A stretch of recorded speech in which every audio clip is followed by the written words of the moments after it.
Ақтау тұрғындары ауыз суға жармай отыр. Жаз басталса болды, су сыздықта бағады. Жұрт амалсыз үнемдеп ыдысқа жинап алады.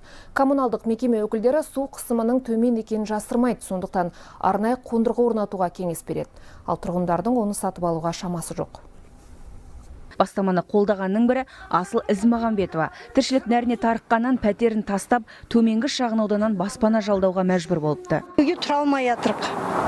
Су тіпті жоққа, тіпті ақпайды. Енді бұнан приходится квартиру снимать. Үй жалдап жатырық.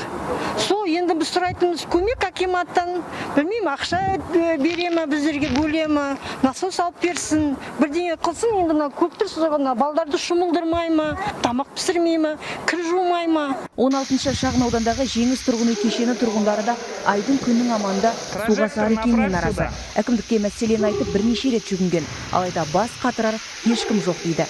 Ақтаудағы жаңа шағын аудан тұрғындары челлендж бастады. Судың жоқтығын айтып, әлеуметтік желіге жаппай жариялап жатыр.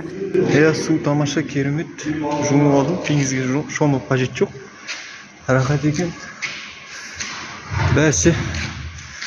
Домдардың астына түсіп, жуынып тұрсаңдар болады подвалда.